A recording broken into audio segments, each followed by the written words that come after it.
Okay, this is the 1962 United Bowler. First of all, this front piece here comes off.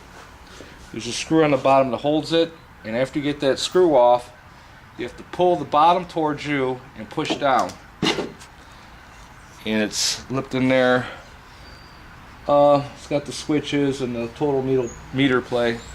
So that, just remember that. Don't try to lift it up. And to get it back in, put the top piece in first, and then put the screw in here in the bottom to hold it. I'll put that in later. To turn the game on, there's a toggle switch in the back.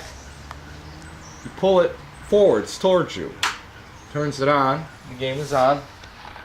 Now the button here, it says press if balls do not return. That is actually to start the game. So you press that to start the game. If you want to add more players, you press it again. Just added 2 players. And then select scoring. This is the type of game you're going to select. You're going to select regulation.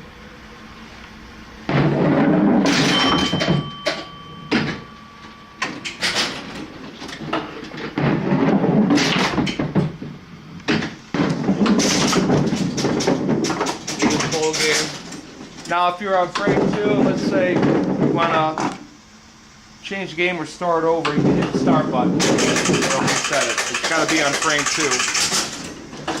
And you can bowl, like let's say you want to get the perfect game. You don't get it.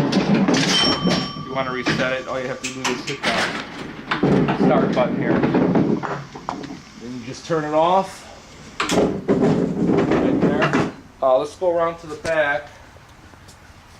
Well, first of all, here's the legs. Those will take the bolts. And over here, underneath here, is one of the bolts. I don't know if you can see that right here. That is called the, no, right over here. Let's see where it's at.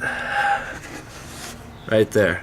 That is one of the bolts. You're going to have a washer and a lock washer. It's called all thread, and there's the same thing on the other side, and that'll keep these 2 pieces together with that all thread.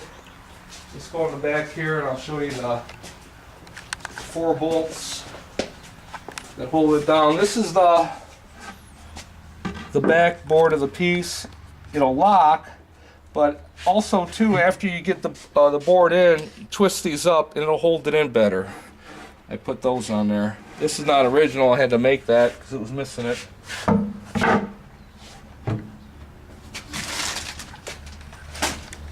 Here's a schematic that's going to come along with it. This was from a 1962 United 7-star. It's about the same. Might help out if needed. Okay, the bolts. There's 4 of them. There's one right here. One over here, and the last 2 are down here. See one there, one on the other side.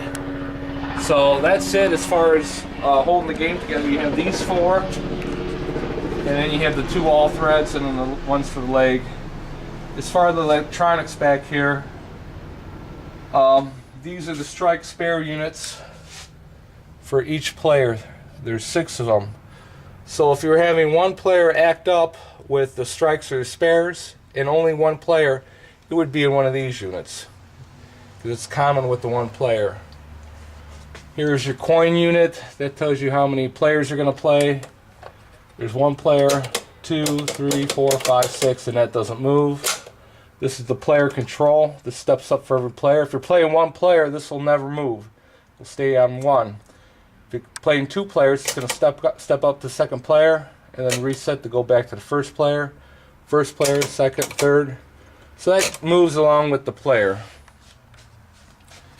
You have the main score motor here. Also too, got a little service light here. I've never used it, but it's kind of cool. You could switch it on. Just use a regular flashlight. You can change the strike zone. Right now I have it on easy. You can change it to normal. The drum lights adjustment. Drum lights go off at end of game, or drum lights stay on. I got it going off.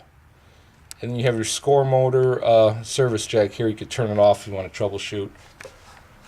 These are all your switches for the pins, and that's about it.